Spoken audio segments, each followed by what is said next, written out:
Good evening, good afternoon, good morning. My name is Craig Rice. I'm one of the programmers for MSPIFF40. This is our 40th year, our anniversary. I want to welcome you. Thank you for joining us.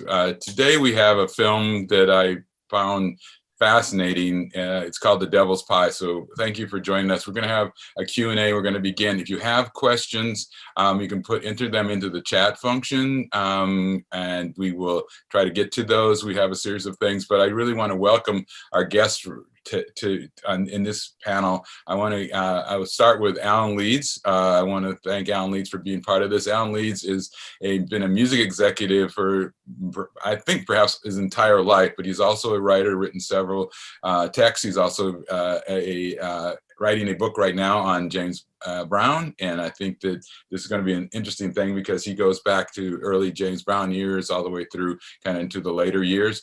And then I want to welcome our director, Carine Bijlsma. Bijlsma is close. Is that close? Bijlsma? Yes.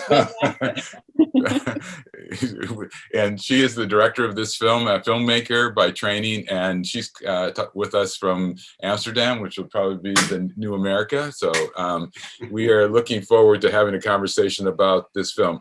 I am been fascinated by D'Angelo his whole entire career. I think he genuinely is one of the real, truly unique musicians. He obviously comes from a tradition that a lot of Black artists come from, which is the gospel background into sort of a contemporary secular music field. But there is a question, and he has a series of hits. He's been very successful, but he backs out of the music industry for about 14 years for his reasons, which are really evident in the film. I really want to talk to you guys about sort of the making of the film.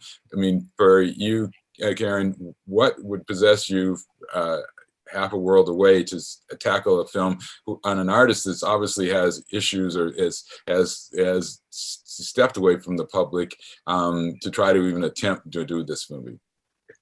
Well, first of all, thank you for welcoming me. And yeah, I mean, I think D'Angelo is just one of the greatest musicians of our time.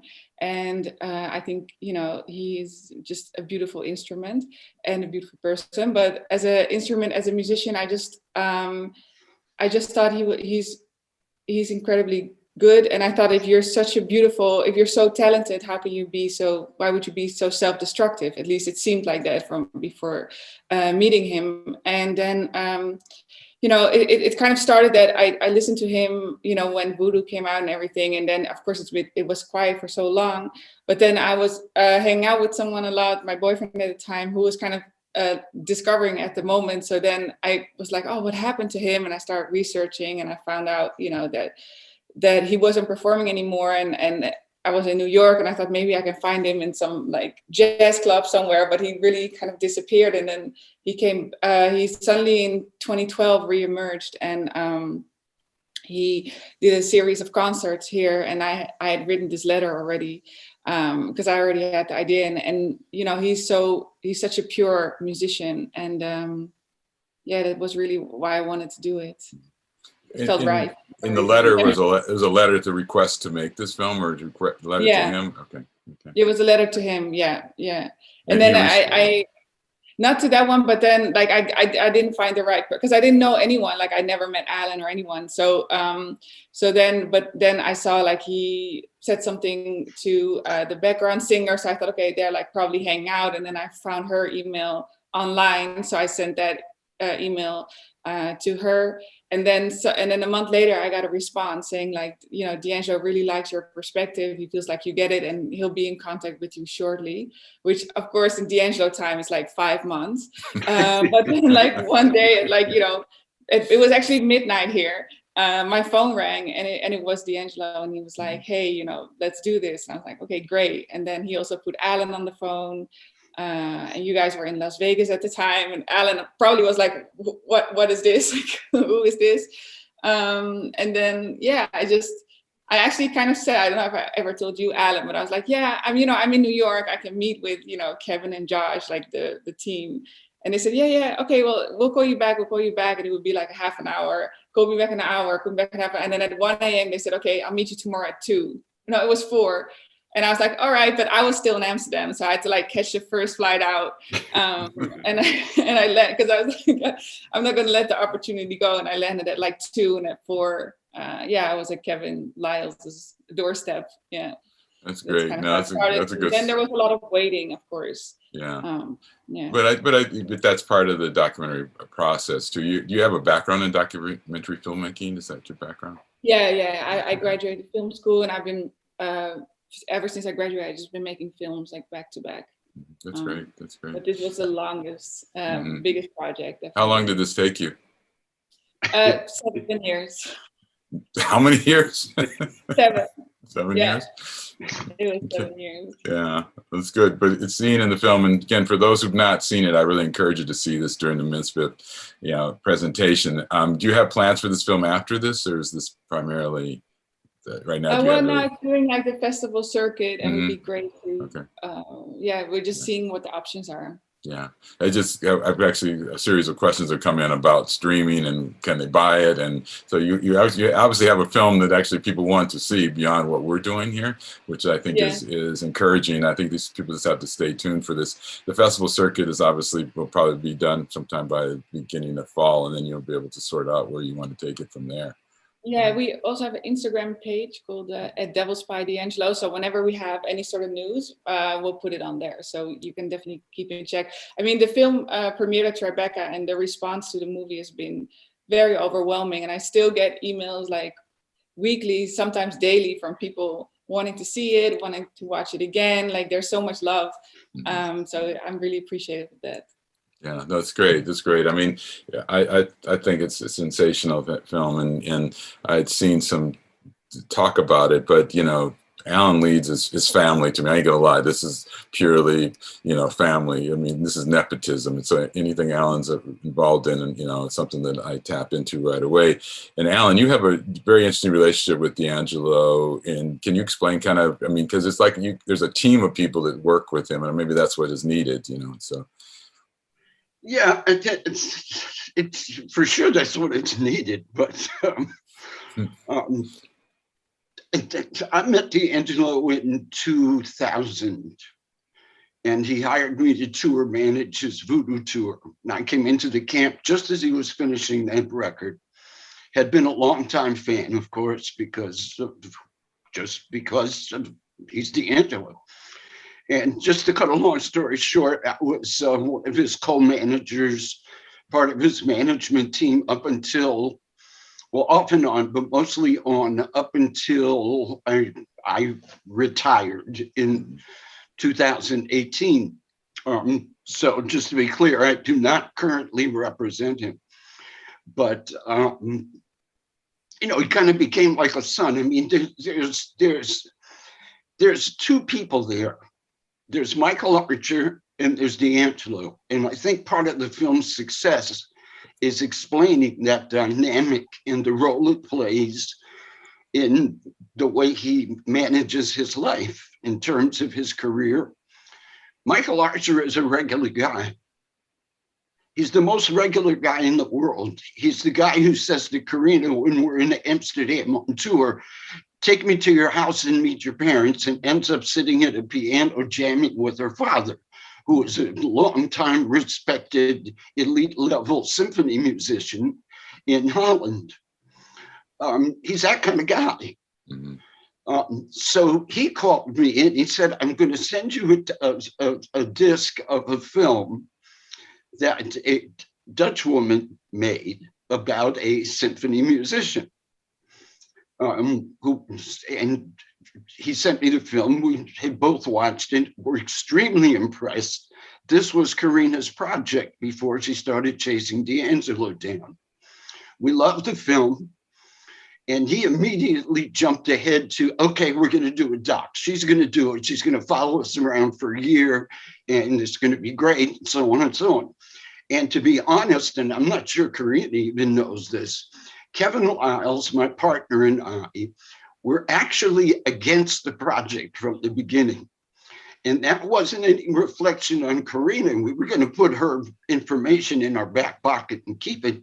We just thought it was the wrong time, career-wise, to do a documentary.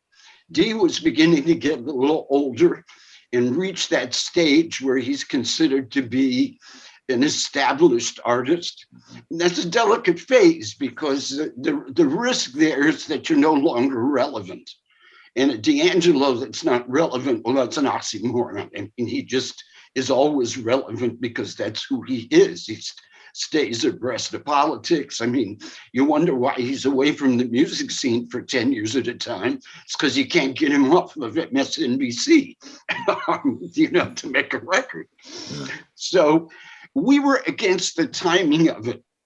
But he insisted, no, we're going to do this now. We'll worry about it when it comes out later, but we've got to do this now. So based on his passion, we jumped aboard, embraced Carine, and she became part of our team, literally part of our touring team, to the point where it went beyond the 2012 comeback tour. And she was actually following us around for what, Carine, 5 years? Yeah, I mean, I jumped on board after the album came out. So that was like 2014 and then until the end. So 2016, definitely, yeah. Yeah, so I mean, it was to the point where, normally if you had a film crew, you would want to manage the access and, keep them separate as a traveling party. But, for Carine, we just had to find a place on the bus. It was like she's now part of us instead of somebody from now outside making a film. And I think that's really what led to the success of the film, is that she was able to see things from the inside, not with the usual outside view that a journalist would get with a celebrity. And that access allowed her to become very friendly with D'Angelo to the point where she really could understand him. And that's not easy because there's Michael Archer, who's a regular guy. Then there's D'Angelo, who made the famous video, became a sex symbol, was expected to live up to that image, and it scared the bejesus out of him. So you had Michael Archer, who's a regular guy, who was literally scared of D'Angelo. And that really explains him. Almost everything else that's happened, the delays in records, the stage fright, all the other issues that he's dealt with over the years stems from that dynamic. Yeah, I think that's really clear, and Carine, that is really something you captured. I've seen, as my background, and as Alan knows, in the music industry, I've seen most documentaries about most musicians. I felt this was probably the most honest, in-depth portrayal of a musician, really understanding the pain that a lot of musicians go through on the road, that whole what city are we in today kind of scenario that right. A lot of people, that you can get lost in that, because when you're entertaining, it's hard to find entertainment, it's because it's what you do. How did D'Angelo, why, I guess maybe is the question, become so open? I mean, I've never seen anybody be that open. And honest about their internal feelings. How did that come about? I think it's because he didn't know another way to be. The regular guy in him would force itself to the forefront because there were things about being a celebrity that he so abhorred. And he literally doesn't know how to be a celebrity 24/7.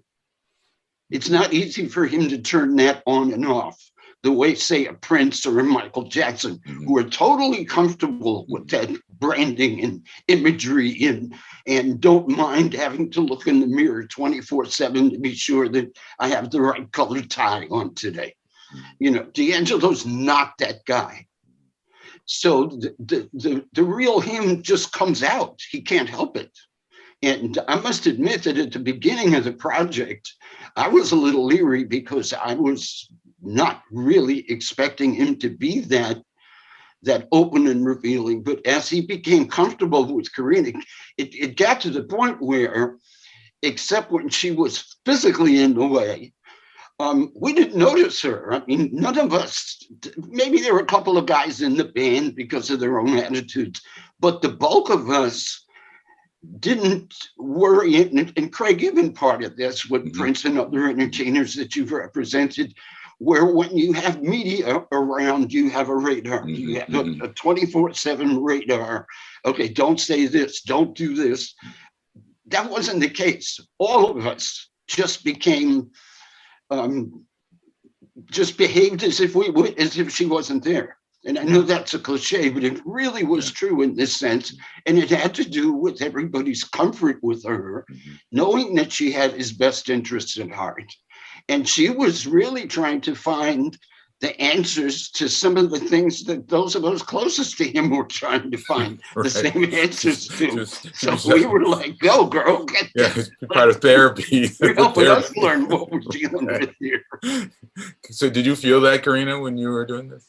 Well, I think that D'Angelo's like pureness, what Alan's talking about, is definitely what draw me into him as a person, but also as a filmmaker, that you can make an honest film of someone because he's completely honest. And when I saw him perform those 3 nights in Amsterdam, which was before we had like actually met, I could, you could read him so well, and he was almost a different person every time he was on stage, but still very pure. And I think that is, what makes a film so beautiful. And like Alan says, like, you can't help but be that way. And I think it's important that, it goes both ways. Like, I really do have his like best intention at heart, and it was a very honest relationship. So I think that that's important too. And it's, I mean, I agree with what Alan said. Like, I shot the film, almost everything by myself, everything, the whole tour, it was just me. So I just was put on different buses per tour and just kind of like went along for the ride. And we were like a family, it was really special. Was that approach to shooting part of the plan, or that was kind of the reality?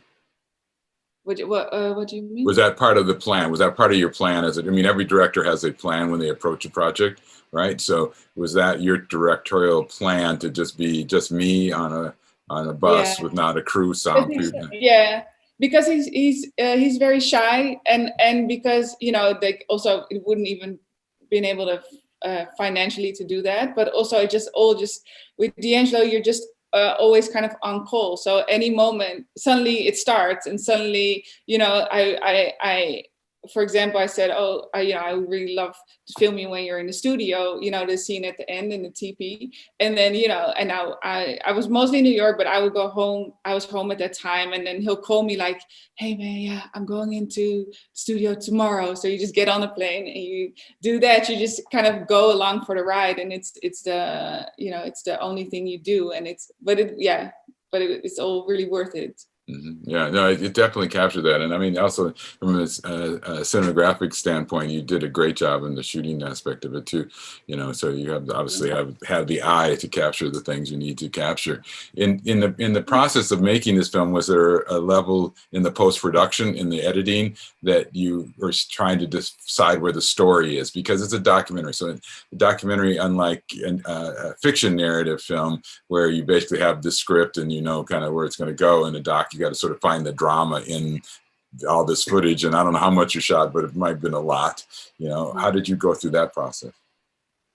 I think that the film, the structure of the film is quite complex because it's talking about a lot of like broader themes. And I think it was that kind of the chronological way of it was also always kind of set up, but it was important to find a way to really kind of like explain the depth of the story in a simple enough way for everyone to kind of go along with it.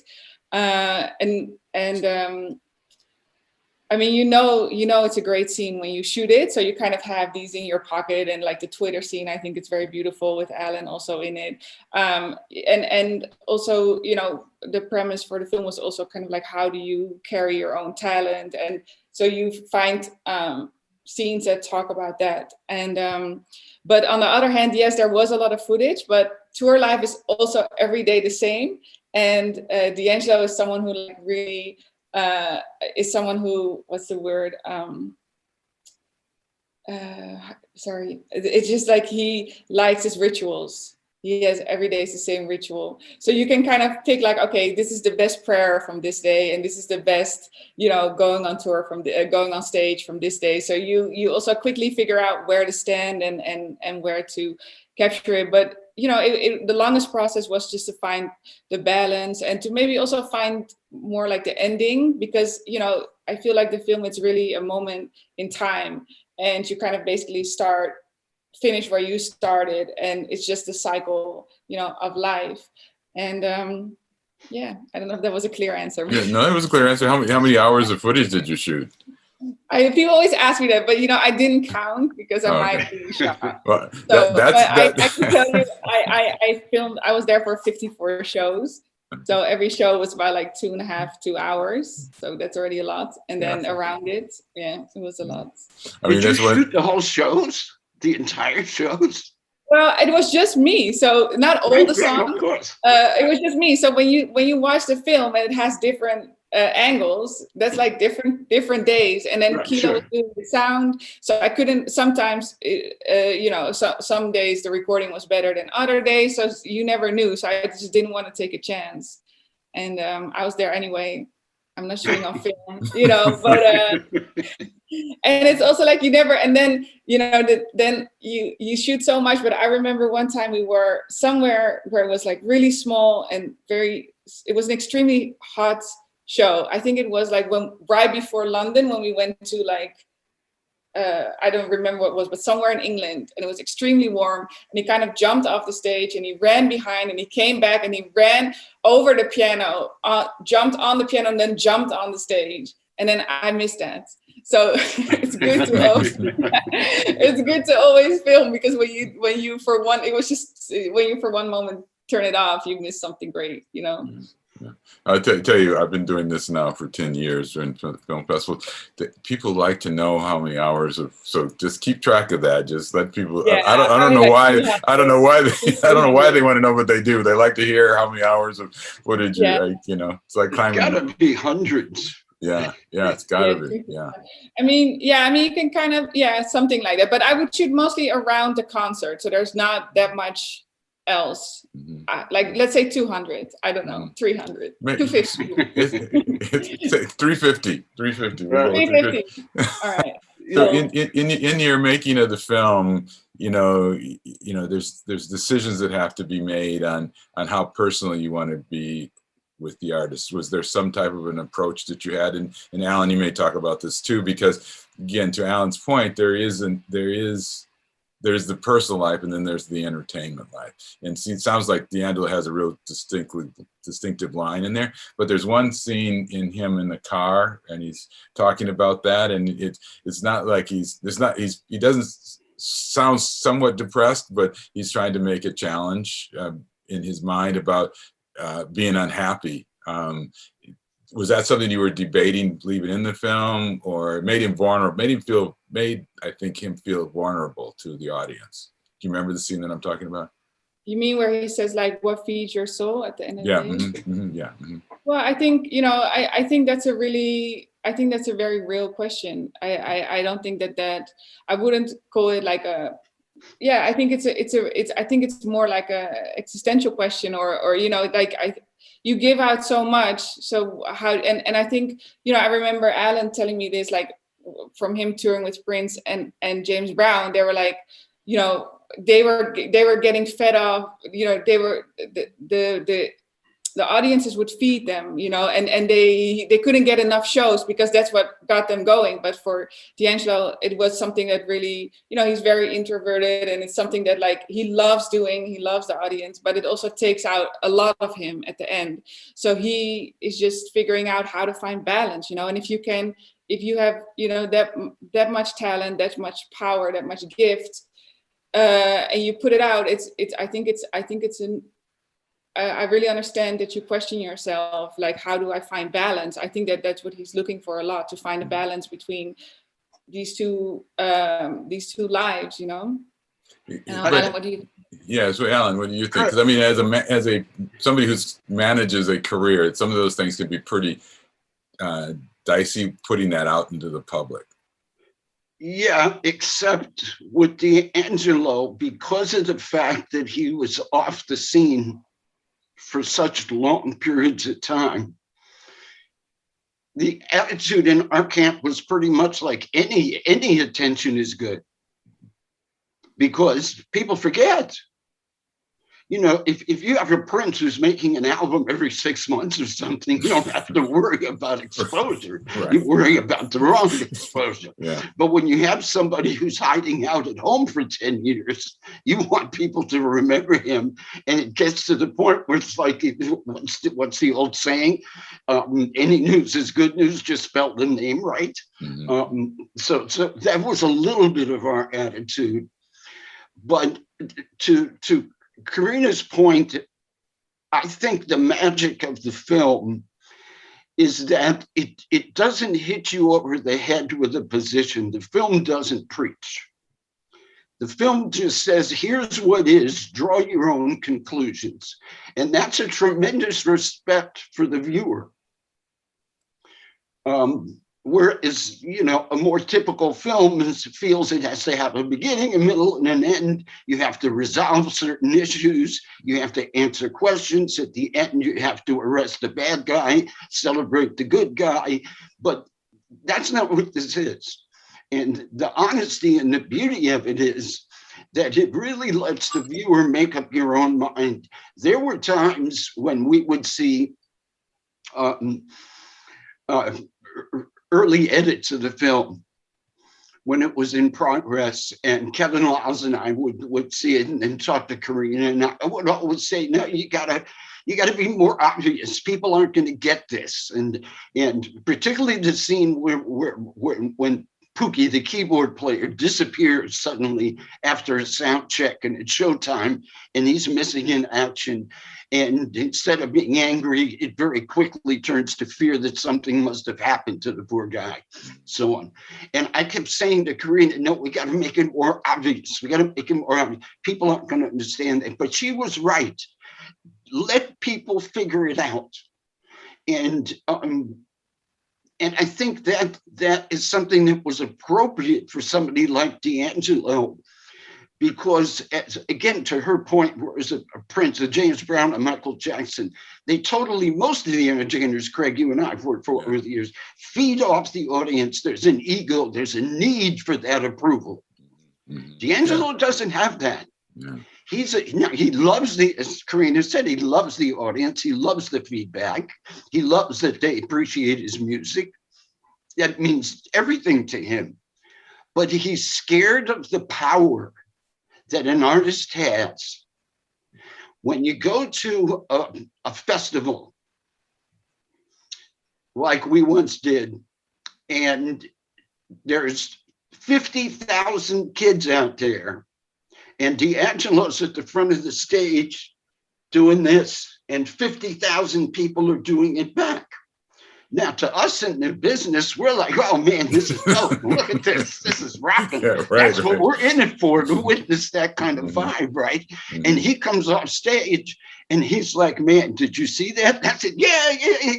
He said, man, did you see that? And he's like all scared. And I'm like, you know, he's scared of that power. Mm-hmm. And he thinks of the legacies of people like Marvin Gaye, who died young, and John Lennon. And not to say that somebody's out there gunning for him. He doesn't really think that. But he's scared of the power. And that's the regular guy. That's the Michael Archer telling him, be careful of that, because if you buy into it 100%, you're crossing a line. And that's the gospel background, the church in him. And that yin and yang is what this movie's about. And it's what D'Angelo is about. Is there a moment, either from you or Alan or Carine, that was memorable, a memorable moment during this whole production that sort of stands out for you on an emotional level? Yeah, when I saw the finished film. Yeah. Because Gwen and I saw it together. Gwen is my wife, who's known Dee for years. When he was sick, she visited him in the hospital. Sometimes he calls the house and they just talk. And he, become kind of like a godson to us in a sense. And he called just to talk about nothing. And when she saw the film, and this is somebody who'd known him for 15, 20 years at this point, she said, my God, I really saw things about him I never understood before. And I thought to myself that if the film could do that to her, somebody who really knew him and thought she knew him even better than she did, if the film could do that to her, it works. Yeah, that's great. Great. Carine, do you got a moment? I'm hearing so many new things. Just a moment. No, for me, I mean, for me, just it was just the whole experience. Like it was just my life, my family, just to be a part of that, to be welcomed into that, to be educated by everyone as well. Like to, you know, everything that's in the film is what I saw, what I was taught, what I was in conversations with everyone who was, you know, on that tour. So for me, it was really the whole experience. You know, maybe if I would say something that's in the film, I thought the moment when it was just me and him in the studio was very special, which is the ending of the film.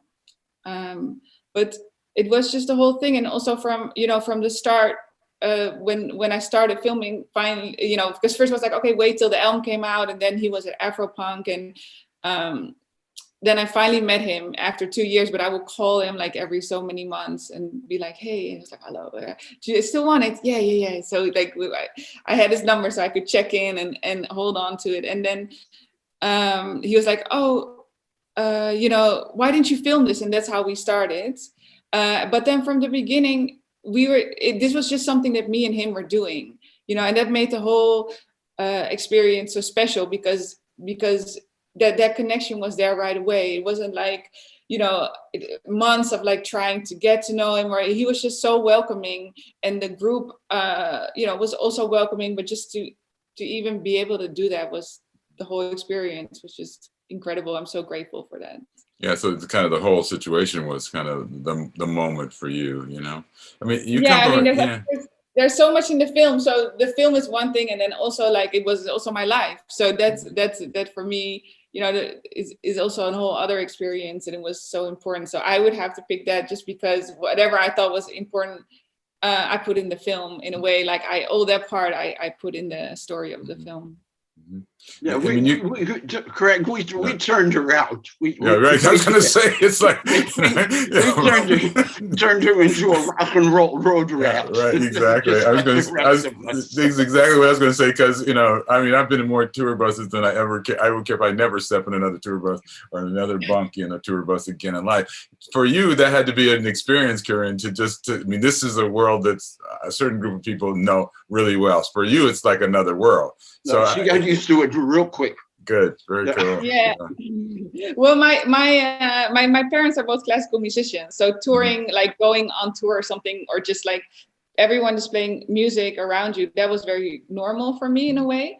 But of course not on this level and this group and this tour bus. But for me, it was really, I really enjoyed it. I enjoy sleeping on the bunk. I enjoy like being around a group all the time. Well, this group, not if it's not a fun group, but this was, you know, this is great. And then the music every night is such a treat, you know. Every show was just brilliant. You know, even there was a lot of worry, is he going to be on time? And, you know, like for Alan, it was very stressful. But you always knew that the shows were going to be amazing. Like there was never any doubt about once he would go on stage that it would be, you know, nothing short of, greatness. And Alan, I mean, your background in the music industry, because you've done it in this sort of the stress of, are they going to be on time? Are they going to show up? Are they going to do that? That's kind of the norm. What was it about D'Angelo that really made you want to get involved with him, Alan? The music, plain and simple, which was honestly my crazy career. That was the case with most of the artists I worked with. It was like, you know, I was a tour manager for hire, but there were gigs I turned down, and we're not going to talk about who they were, but it really was always a thing for me to have the passion to take the stress of managing a tour, which there's always stress, whether it's just the logistics, there's a snowstorm and the bus can't get to the next city, or whether you have an artist who's chronically late, whatever it is, as you well know, Craig, there's no tour without stress.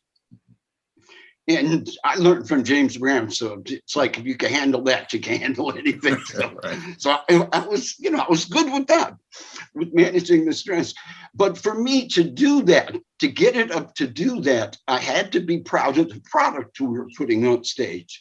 And I was that corny little music nerd who could never play an instrument, never sing a note. But every night when the curtain went, when the lights went down and the curtain went up, I got goosebumps.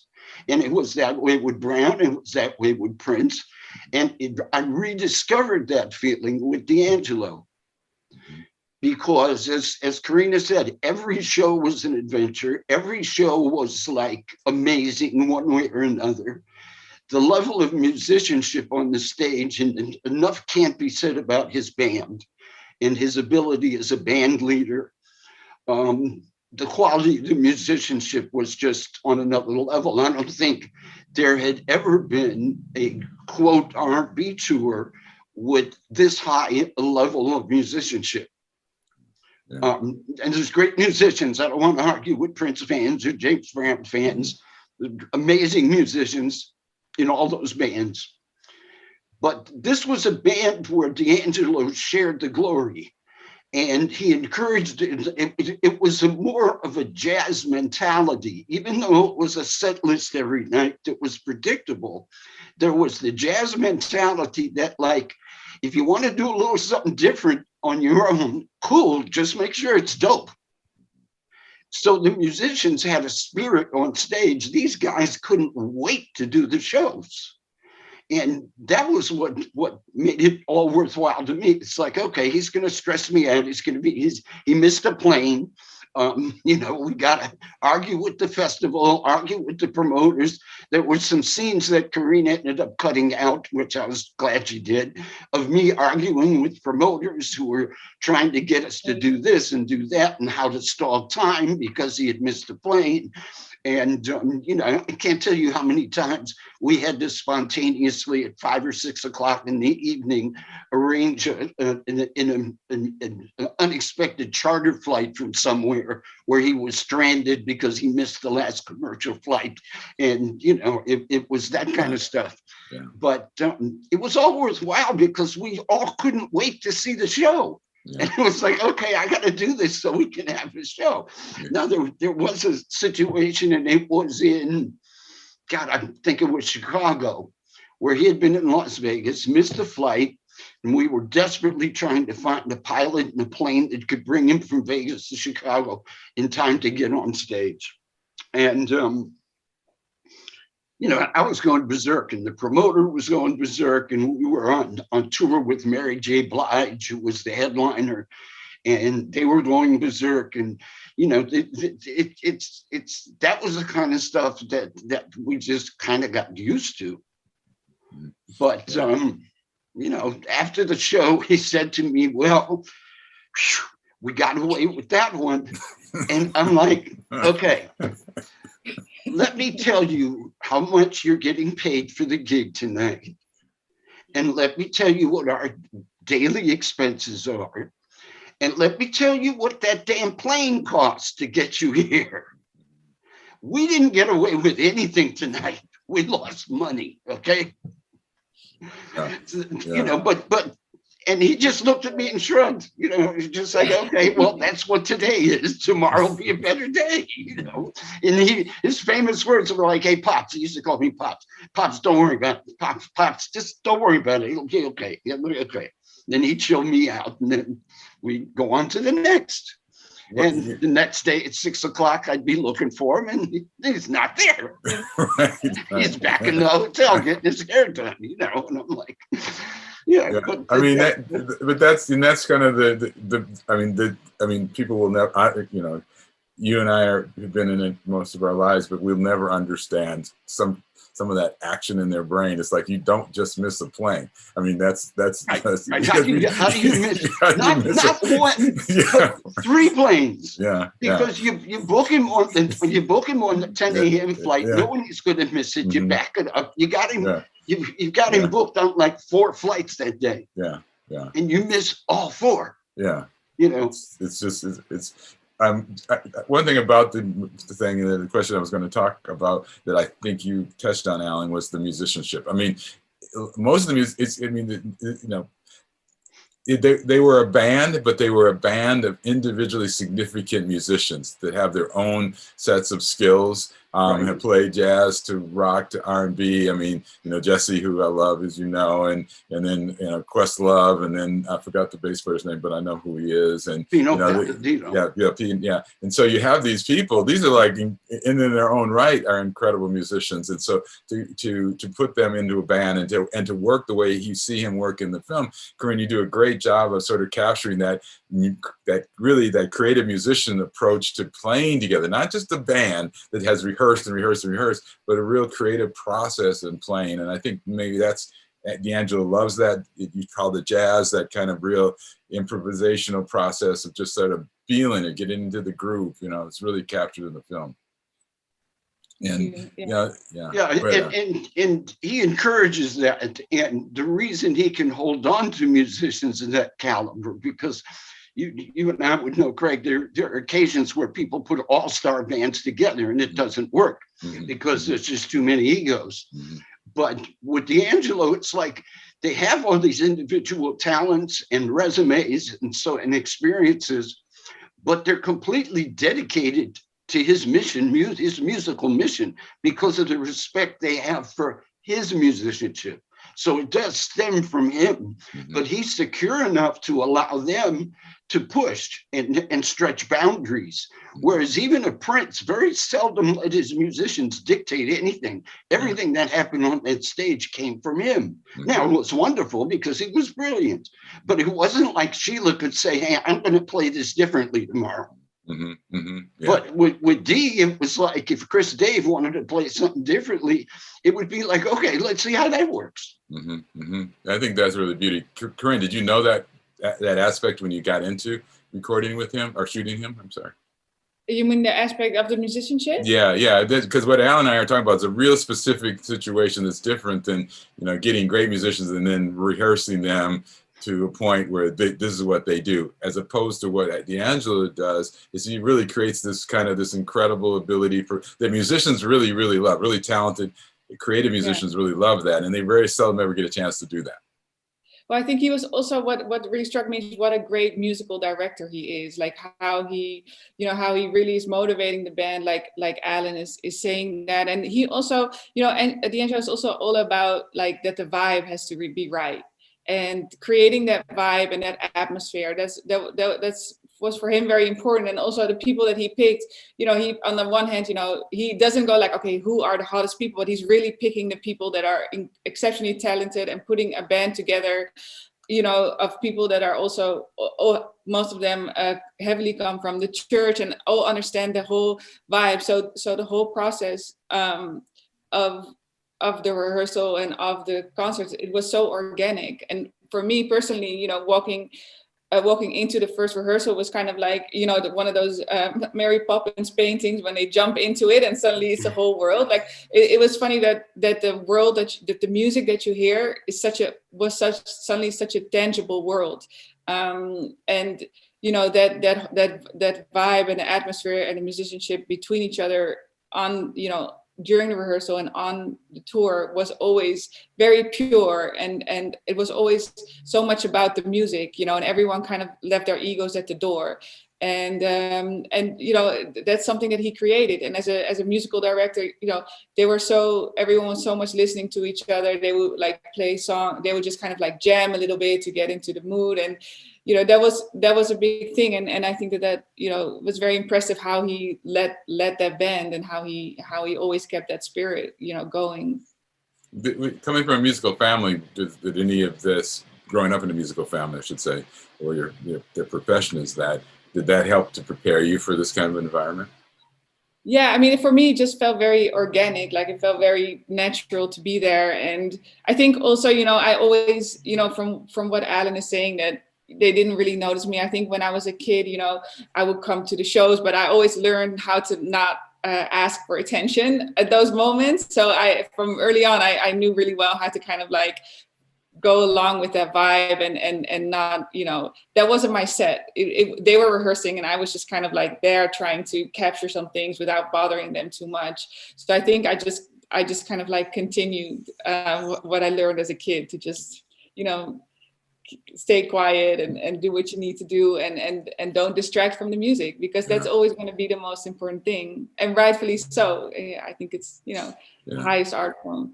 Yeah, and I think that's probably true, because some filmmakers, it becomes about them and the musicians are second, and so capturing the music is like they're there because they're just subjects, as opposed to really sort of being in the environment, which I think is part of the real authenticity of your film, is you capture the environment really, really well. Yeah, it wasn't about me, Yeah. What was it? This is a kind of a thing. What was the toughest part about this film for you? Well, I mean, because there's always, there is, and don't say there wasn't, and I know there was. What was the toughest part for you in this?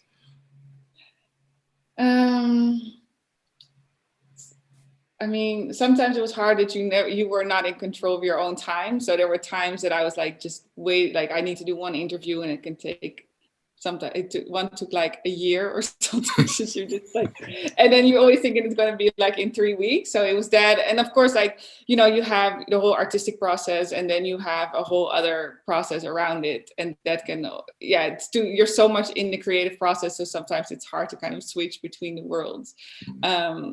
But I, the filming itself and the making of the film, I really enjoyed it, but that was also because we just went on this flow, like, because when you just start a tour and you have the same experience with like 24 other people, so that was good. But I mean, there's a whole business side to filmmaking, which is always difficult, and there's a lot of people involved, and when you're like on the road, it's hard to kind of like compartmentalize yourself in those, but it was okay, it was fine.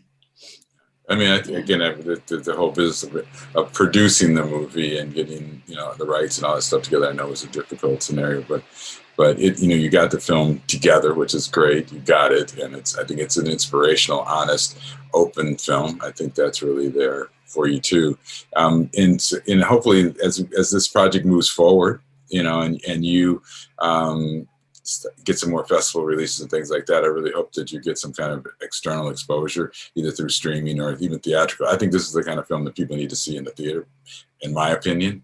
That's why I was hoping that when I first read about this film and then talked to Alan, I was hoping that we were going to be able to watch this in a venue as a collection of people, like a concert, and hopefully that'll happen in the future for this film too. So we can do this, and I think that that's really good. I think that the question, Alan, and I know you're not that directly involved right now with D'Angelo, is he going to do more concerts, or is he thinking about it, or is that like asking which direction is the wind going?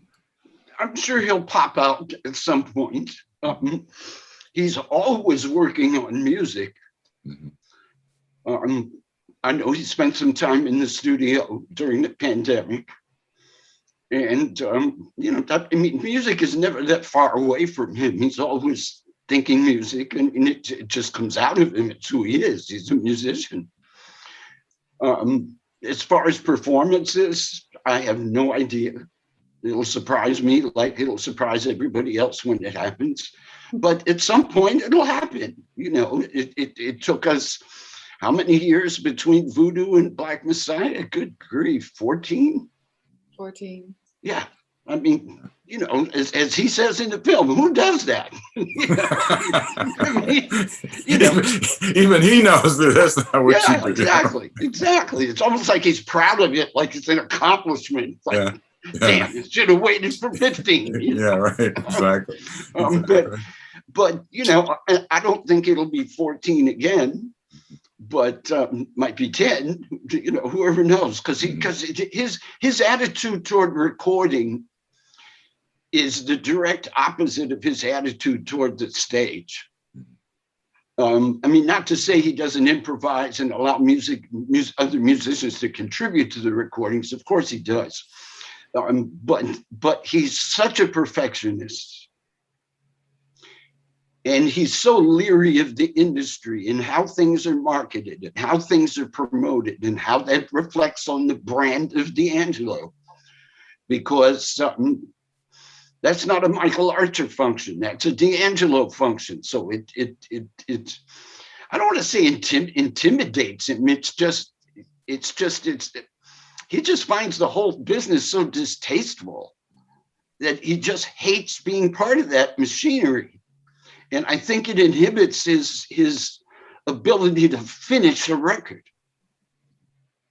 Because quite honestly, neither Voodoo or Black Messiah were really finished. If you asked him, he will tell you in a heartbeat, I wish I could have finished those albums. Now, these are masterpieces that have been like New York Times album of the year, not R&B album of the year, album of the year. With that kind of critical impact. And he'll sit there and say, man, I hate that record. It's just not what I had in mind. I couldn't finish it. And that's because you get over budget. You take 14 years to make a record. He's lucky he's still at a label. Yeah. And actually, we went through 3 labels before the record came out, because it started out on one label and it ended up on another. So there were actually 3 different labels that contributed money to the making of that record. It's probably the most expensive record ever made. You ask Carine how many hours of film she has. How many hours of studio time did we have? It was incalculable. Yeah. Because he just couldn't finish something. And that's the D'Angelo part of it. Yeah. One of the questions that we have here is the Pookie scene. He was crying because he was worried about Pookie. Did he feel responsible for his well-being at that time? Or we all did. We all did. We were scared shitless because the guy had been at sound check. And as opposed to doing catering at the gig, the hotel that we were in was like 3 doors down the street from the venue. So we basically cut everybody loose, said, be back here at such and such a time, so on and so on. So I'm talking to Tina Ferris, who's the queen of the tour managers, and my right-hand woman and left-hand woman on tour. And I'm like, okay, you got the band together? This is like an hour before they hit. And she's like, yeah, I got everybody. I think it's a Pookie, but he'll show up. So on. So, okay, cool. 20 minutes later, Tina, Pookie here yet? No, he's not here yet. That's kind of weird, but you'll get it. Then 20 minutes later, where's Pookie? So now we're in a point where it's like everybody's beginning to panic. And she's like, well, we got to tell D. You better go tell him. And I'm like, oh, no, I don't want to do this. I really don't want to go in there and tell him this. So I waited until the last minute because I didn't want to give him time to really think about it too long, because he would have stopped getting dressed, stopped working on his hair, and we would have been interminably late. So I waited until he was ready for the stage. And then I came in right before the prayer and just said, look, Pookie disappeared. We've called him. And by then we had talked to security at the venue, who had called the police. We had already sent a photo and description. Tina and I were working on all of this behind everybody's back. Well, not behind Carina's back. She knew what was going on. And we had sent people to the hotel to look for him. Tristan my son was on the road. I sent him to the hotel to look him. Everybody called his cell didn't answer. So we were really, really by that point worried that something bad had happened. And that's what Dee jumped to the same conclusion when I explained to him that we're going on stage without a keyboard player. That, God forbid, what happened to him. So the whole band took the stage scared. Now, just imagine if one of your boys, your posse, is missing and you're really thinking something bad happened. That's what was in everybody's head when the set started. And by the end of the show, he really just lost it. And instead of finishing the show in the normal way, he just suddenly broke into playing Que Sera Sera, the Sly Stone version, and walked off the stage. And Kevin and I were in the wings waiting, and he just fell in our arms and he cried all the way to the dressing room. I mean, it was a really, really emotional night until the next day. It was the next morning, late the next morning, before we found out that he was safe and what had happened. Yeah. Oh. I think also during the concert, we kept thinking, okay, by the time when Brown Sugar comes, like, you think he'll miss the first song, okay, the second song, and by, because Untitled is the last song, he's not coming back. That was kind of like the final, then the hope was kind of gone that he was still going to show up for the show. Yeah. I mean, that was an incredible scene in the film, it's one of those things that is scary because, again, the band functions as a unit, and when we pull one unit out of it, it gets to be, scary. Yeah, and the thing was, this is a responsible guy we're talking about. This isn't somebody who's a druggie or somebody that you would imagine went out after sound check and got in trouble. Went to the park to look for something special and couldn't find it or met the wrong guy. That's not who he is. Yeah. So it made absolutely no sense. There might have been a couple other guys in the band. If they'd disappeared, we'd have knew why. But with Pookie, it was like, it made no sense at all. Yeah. It was scary. I think it was really showed a side of D'Angelo that I think was important for his character. One of the things also that some people are asking me about is, and again, this whole thing, I just saw Summer Soul, which is Alan's the star of that movie too now. No, so please. he's I'm in it for like 30 seconds. Yeah, he's in that one. But what that film had that I thought was really important, to really understand Black music, you got to really get to gospel. And, the church is hugely important to it. And I don't think a lot of people who get into it sort of in the contemporary world understand the seeds of a lot of the artists that we respect come from that background. And I think that, I know you had a lot of footage. I don't know how much footage you had of him as a young man playing in church, but, was there a lot of that early footage that you had to get through?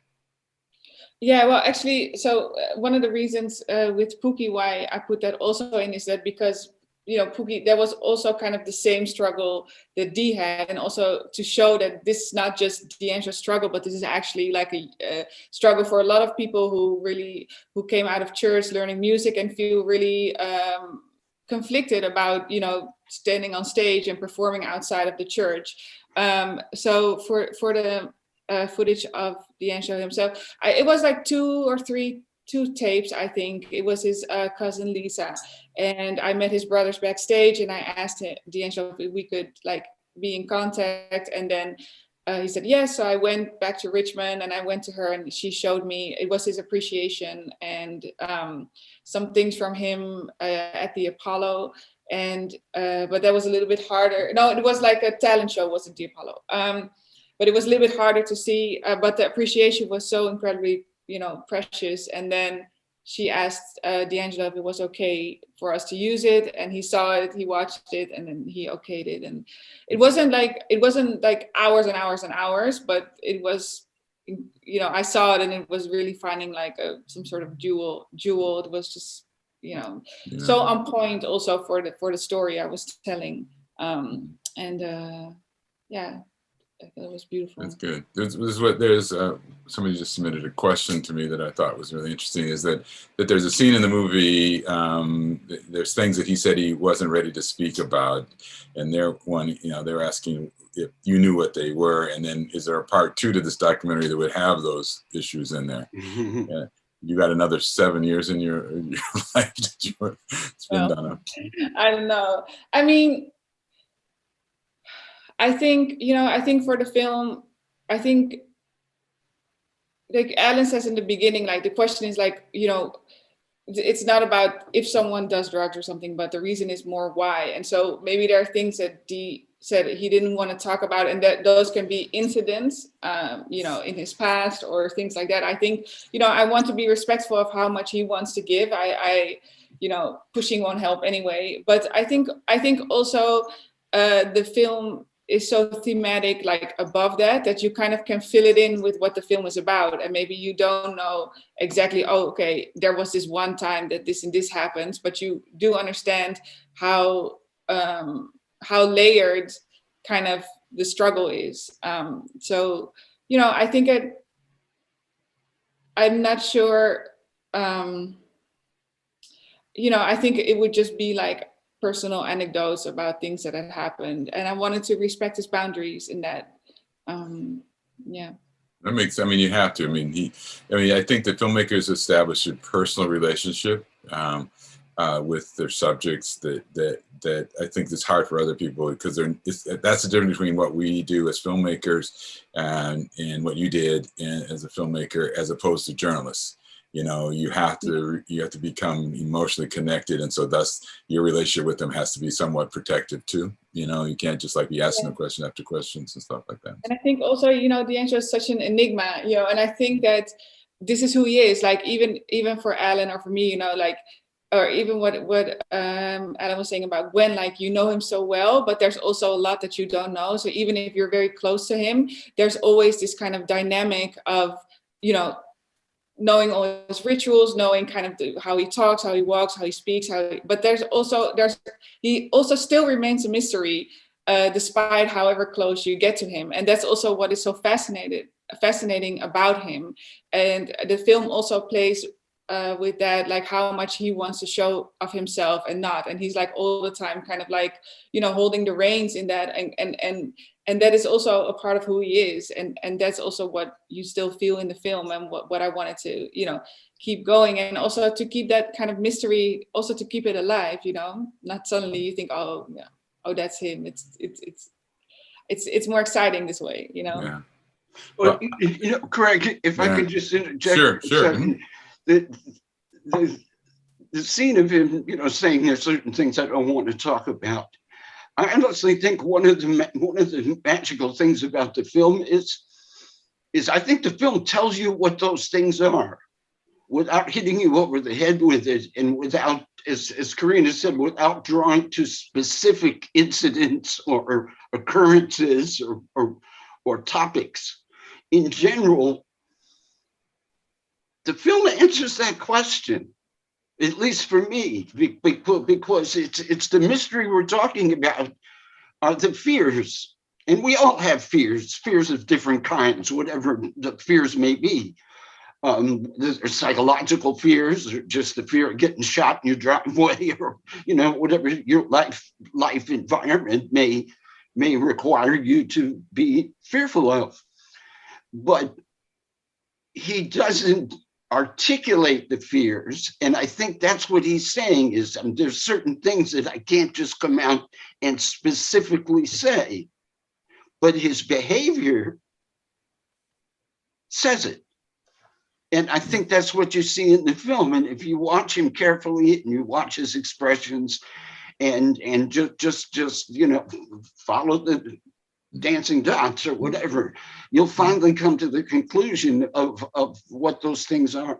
And at the end of the day, you don't need to know the specific incidents, whatever they might be, what they have to do with his parents and his upbringing, or something he saw as a kid that shocked him. I mean, it doesn't matter, because you really get the result of it. And I think the answer's in the film, and the magic again is that it doesn't hit you over the head with it. You got to figure it out. Yeah. And Carine, as a filmmaker, is challenging you to do that. I mean, she's giving you all the evidence. It's like God gave human beings the ability to think and do the right thing, and he just, you know, God, he, she, it, whatever your concept of God is, just put us out here and said, okay, you got the tools, I gave you what you need, now go for it. You know, and some of us use it, none of us use most of it, and some of us use more of it than others, you know, but you can figure it out if you really pay attention to this film. And I just love, because I like a challenge, just you know. I think you're really right. That's definitely many times too. There have been people, I get emails from people who will like, it played in the cinema in Holland and who went like 7 times just to, because you always find something new. It's true. Like if you pay attention, you can find all the answers. Yeah, yeah. So will there be a part 2? I don't know. Again, I go back Maybe to another 4. Maybe my yeah. next film will be somewhat like going forward on the themes that were already here, Yeah. but maybe with another artist. I don't know. We'll Exactly. see. Well, I want to thank the both of you, Alan. I love you, as you know, and Carine for being involved in this film festival, the Minneapolis St. Paul International Film Festival. This is a big year; it's 40 years now for us. But this film, I think, is an exceptional film. I encourage everybody to see this film, vote for this film, because there is an award scenario to this process. But I really think that you've done a film that probably be seen for years to come. I would love to show this sometime during the regular season coming fall when you get into regular theatrical distribution. So I think this film deserves that kind of exposure. Yes, So appreciate it. Thank you. I thank the audience for being part of this Q&A. See the film. If you've not seen the film, encourage yourself to see this film. If you've got friends, tell them to see the film, and we'll keep moving forward. We'll look forward to you guys in the future. Thank you for being part of this. And thank you. Good night, very good much. day, and God bless. Thank you for having us. Thank you.